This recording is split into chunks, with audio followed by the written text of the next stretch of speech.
നമ്മൾ നോക്കാൻ പോകുന്നത് കമ്പൈലർ ഡിസൈനിൻ്റെ ഇമ്പോർട്ടൻറ്റ് ടോപ്പിക്സ് ആണ്. ഈ ഒരു ഇമ്പോർട്ടൻറ്റ് ടോപ്പിക് എന്ന് പറയുന്നത് previous year question papers analyse ചെയ്തിട്ടാണ് ഈ ഒരു കൺക്ലൂഷനിലോട്ട് എത്തിയത്. സോ നമ്മൾ നോക്കുവാണെന്നുണ്ടെങ്കിൽ മോഡ്യൂൾ 1 എടുത്തു കഴിഞ്ഞു എന്നുണ്ടെങ്കിൽ module 1 phases of a compiler വളരെ വളരെ ഇമ്പോർട്ടൻ്റ് ആണ്. അത് വളരെ ഇമ്പോർട്ടൻ്റ് ആയിട്ട് ക്വസ്റ്റ്യൻ ആണ്. മോസ്റ്റ് പ്രോബ്ലി അതൊരു 7 മാർക്കിന് വരാൻ ചാൻസ് ഉണ്ട്. അതിൽ ചിലപ്പോൾ അനാലിസിസ് സിന്തസിസ് ഫേസ് ആയിട്ട് സെപ്പറേറ്റ് ആയിട്ട് ചോദിക്കും.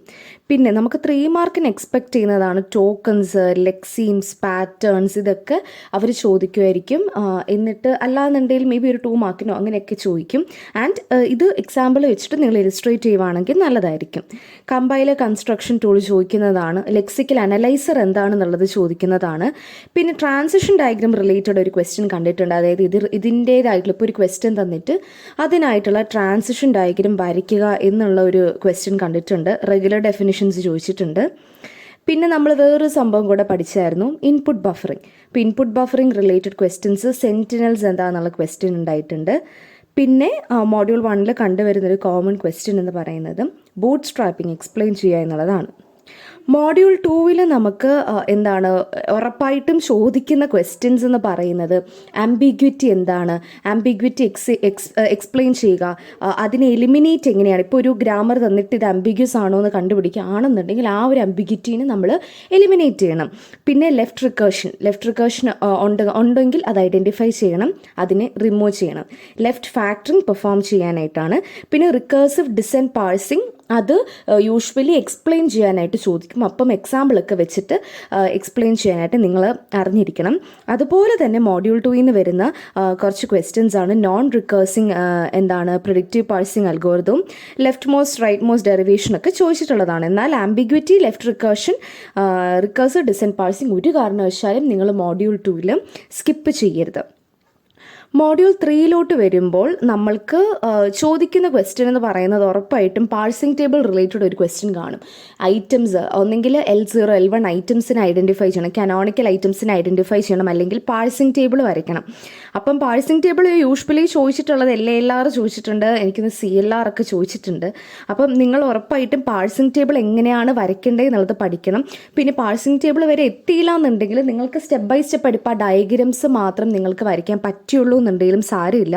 ആ ഒരു ക്വസ്റ്റിനെ കംപ്ലീറ്റ് ആയിട്ട് നിങ്ങൾ ഇഗ്നോർ ചെയ്യുന്നതിന് പകരം അതിലെന്തെങ്കിലുമൊക്കെ നിങ്ങൾ എഴുതി വെക്കാനായിട്ട് ശ്രമിക്കണം. അറ്റംപ്റ്റ് ചെയ്യുകയും ചെയ്യണം. അപ്പോൾ ആ ഡയഗ്രംസ് ആണെങ്കിലും ഒരു ഡയഗ്രത്തിൽ നിന്നാണല്ലോ നമ്മൾ പാഴ്സിംഗ് ടേബിൾ എടുത്ത് എഴുതുന്നത്. അപ്പോൾ അതൊക്കെ നിങ്ങൾ നോക്കണം.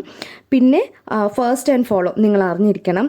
പിന്നെ ബോട്ടം അപ്പ് പാഴ്സിംഗ് ടെക്നിക്സ് എന്തൊക്കെയാണെന്നുള്ളത് നിങ്ങളൊന്ന് അറിയണം. പിന്നെ ഷിഫ്റ്റ് റെഡ്യൂസ് പാഴ്സിംഗ് ഉണ്ട്. പിന്നെ യൂഷ്വലി കോൺഫ്ലിക്ട്സ്, നമ്മൾ ആ ഒരു ക്വസ്റ്റ്യൻ കണ്ടിട്ടുണ്ട്, കോൺഫ്ലിക്ട്സ് എന്തൊക്കെയാണെന്നുള്ളത്. സോ കോൺഫ്ലിക്ട്സ് നമുക്കറിയാം, ഷിഫ്റ്റ് റെഡ്യൂസ്, പിന്നെ റെഡ്യൂസ് അങ്ങനത്തെ കോൺഫ്ലിക്ട്സ് ഒക്കെ ഉണ്ട്. അതായത് പാരലായിട്ട് 2 ഓപ്പറേഷൻസ് അറ്റ് എ ടൈമിൽ ഒരു ഷിഫ്റ്റ് റെഡ്യൂസ് പാഴ്സൽ നടക്കുമ്പോൾ അത് കോൺഫ്ലിക്റ്റിലോട്ട് എൻഡ് ചെയ്യും. അപ്പോൾ അത് നിങ്ങൾക്ക് എക്സാമ്പിൾസ് വെച്ചിട്ട് എക്സ്പ്ലെയിൻ ചെയ്യാനുള്ളതാണ്. അപ്പോൾ കോൺഫ്ലിക്ട്സ് ആക്ച്വലി ചോദിക്കുന്ന ഒരു ക്വസ്റ്റ്യൻ ആണ്. അപ്പോൾ അത് സ്കിപ്പ് ചെയ്യാണ്ടിരിക്കുക. ഹാൻഡിൽ പ്രൂണിങ്ങും ഒന്ന് കൂടുതൽ ടൈംസ് ചോദിച്ചിട്ടുണ്ട് മോഡ്യൂൾ 3 നിന്ന്. അടുത്ത മോഡ്യൂൾ 4 പോകുകയാണെന്നുണ്ടെങ്കിൽ ട്രിപ്പിൾ റെപ്രസെൻറ്റേഷന് അല്ലെങ്കിൽ ഇൻഡയറക്റ്റ് ട്രിപ്പിൾസ് അങ്ങനത്തെ റെപ്രസെൻറ്റേഷൻസ് ഒക്കെ പഠിച്ചു വെക്കാം. അതൊക്കെ വളരെ ഈസി ആയിട്ടുള്ള ഒരു പോർഷനാണ് നമ്മുടെ മോഡ്യൂൾ 4. പിന്നെ S&L ആട്രിബ്യൂട്ട്സ്, അത് വളരെ ഇമ്പോർട്ടൻ്റ് ആയിട്ടൊരു ടോപ്പിക്കാണ്. സിന്തസൈസ്ഡ് ആൻഡ് ഇൻഹെറിറ്റഡ് ആട്രിബ്യൂട്ട്സ് നിന്നും ക്വസ്റ്റ്യൻസ് വരാം. പിന്നെ SDT വരയ്ക്കാൻ അറിഞ്ഞിരിക്കണം. പിന്നെ അല്ലാന്നുണ്ടെങ്കിൽ അതിൻ്റെ ഒരു റെസ്പെക്റ്റീവ് ആയിട്ടുള്ള അനോട്ടേറ്റഡ് പാസ് ട്രീ വരയ്ക്കാൻ അറിഞ്ഞിരിക്കണം. ചില ക്വസ്റ്റ്യൻസിൽ അവർ ഈ ട്രീ നമുക്ക് തരും, എന്നിട്ട് ഈ റൂട്ടിൻ്റെ റിസൾട്ട് എന്താണ്, നമ്മൾ അങ്ങനെ സിമിലർ ആയിട്ടുള്ള ക്വസ്റ്റ്യൻസ് ഓൾറെഡി ചെയ്തിട്ടുണ്ട് അല്ലേ. നമ്മൾ ലീഫ് നോട്ട്സിൽ നിന്ന് കാൽക്കുലേറ്റ് ചെയ്ത് വന്ന് റൂട്ടിൻ്റെ ആൻസർ എന്താണെന്നുള്ള രീതിയിൽ ക്വസ്റ്റ്യൻസ് ചോദിക്കാം. അപ്പോൾ അത് നമുക്ക് 4th മോഡ്യൂളിൽ എക്സ്പെക്ട് ചെയ്യാം. നമുക്കൊരു ഇപ്പോൾ ഫോർ എക്സാമ്പിൾ ഒരു കാൽക്കുലേറ്ററിൻ്റെ ഒരു പ്രൊഡക്ഷൻസ് തന്നിട്ട് അതിൻ്റെ SDD എഴുതാനായിട്ട് പറയും. SDD ഒക്കെ നമ്മുടെ പോർഷൻസിൽ ഡിസ്കസ് ചെയ്തിട്ടുണ്ട്. അപ്പോൾ അത് നോക്കിക്കോണം. ഡാഗ് എന്ന് പറയുന്നത് മോഡ്യൂൾ 4 മോഡ്യൂൾ 5 ഒരുപോലെ ഇമ്പോർട്ടൻ്റ് ആയിട്ടുള്ള ടോപ്പിക്കാണ്. അപ്പോൾ അതുകൊണ്ട് നിങ്ങളത് സ്കിപ്പ് ചെയ്യാണ്ടിരിക്കാം. സ്റ്റോറേജ് അലൊക്കേഷൻ സ്ട്രാറ്റജീസ് അത് ചോദിച്ചിട്ടുള്ള ക്വസ്റ്റ്യൻ ആണ്.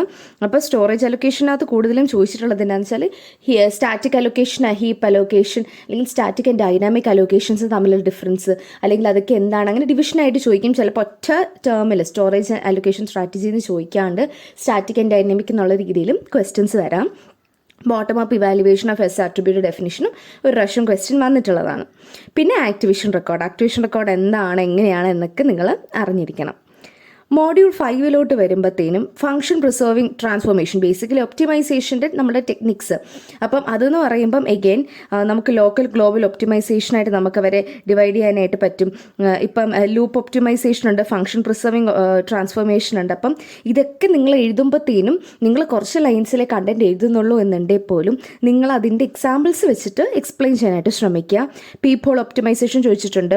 പിന്നെ സിമ്പിൾ കോഡ് ജനറേറ്ററിൻ്റെ ആക്ഷൻസ്, അതായത് നമ്മളുടെ എന്താണ് is y is equal to y op z എന്ന് പറഞ്ഞൊരു ആൽഗോറിതം നമ്മൾ പഠിച്ചായിരുന്നല്ലേ. അപ്പോൾ അത് റിപ്പീറ്റഡ് ആയിട്ട് ചോദിച്ചിട്ടുള്ള ക്വസ്റ്റ്യൻ ആണ്. Issues in the design of code generator ചോദിച്ചിട്ടുണ്ട്. പ്രിൻസിപ്പൽ സോഴ്സസ് ഓഫ് ഒപ്റ്റിമൈസേഷനും പിന്നെ ടാർഗറ്റ് കോഡ് സീക്വൻസ്, അതായത് നമ്മൾ ആ ഒരു ടുവേർഡ്സ് ദ എൻഡ് നമ്മൾ പഠിച്ചിട്ടുണ്ടായിരുന്ന അഡ്രസ് ഡിസ്ക്രിപ്ഷനും പിന്നെ എന്താണ് രജിസ്റ്റർ ഡിസ്ക്രിപ്റ്ററും, ഓക്കെ, അങ്ങനത്തെ സംഭവങ്ങളൊക്കെയാണ് ടാർഗറ്റ് കോഡ് സീക്വൻസസിൽ വരുന്നത്. പിന്നെ കോഡ് മോഷൻ ചോദിച്ചിട്ടുള്ള കാര്യമാണ്. അപ്പം ഡാഗ് അഗൈൻ ഇവിടെയും വരുന്നുണ്ട്. സോ ഒരു ഡാഗ് വരയ്ക്കാനായിട്ട് എന്താണെങ്കിലും പഠിക്കാം. മോഡ്യൂൾ 5 അല്ലെങ്കിൽ 4 വരാൻ ചാൻസ് ഉള്ള ഒരു ക്വസ്റ്റ്യൻ ആണ്. അപ്പം ഇത്രയാണ് നമുക്ക് നമ്മളുടെ കമ്പൈലർ ഡിസൈനിൻ്റെ ഇമ്പോർട്ടൻറ്റ് ടോപ്പിക്സ് ആയിട്ട് പറയാനുള്ളത്. എഗെയിൻ ഇത് മാത്രം പഠിക്കണം എന്നല്ല, ഇതിൽ കൂടുതൽ ഫോക്കസ് കൊടുക്കുക. ബിക്കോസ് ക്വസ്റ്റ്യൻ പേപ്പേഴ്സ് എങ്ങനെയാണ് വരുന്നതെന്നൊന്നും നമുക്കറിയത്തില്ല. അപ്പം നിങ്ങൾക്കൊരു ക്വസ്റ്റ്യൻ കംപ്ലീറ്റ് ആയിട്ട് അറിയത്തില്ലെന്നുണ്ടെങ്കിൽ അത് അറ്റംപ്റ്റ് ചെയ്ത് ഏലും വെക്കുക. കമ്പാരിറ്റീവ്ലി നിങ്ങൾക്ക് കൂടുതൽ അറിയാവുന്ന ക്വസ്റ്റ്യൻസ് ആൻസർ ചെയ്യുക, എക്സാമ്പിൾസ് എഴുതി വെക്കാനായിട്ട് ശ്രമിക്കുക. ഇപ്പോൾ പ്രൊഡക്ഷൻസ് ആയിട്ടാണേലും അല്ലാന്നുണ്ടെങ്കിൽ എന്തെങ്കിലും ട്രീസ് ആയിട്ട് വരയ്ക്കാനാണെന്നുണ്ടെങ്കിലും മാക്സിമം എക്സാമ്പിൾസ് എഴുതാനായിട്ട് ശ്രമിക്കുക. All the best for your exams.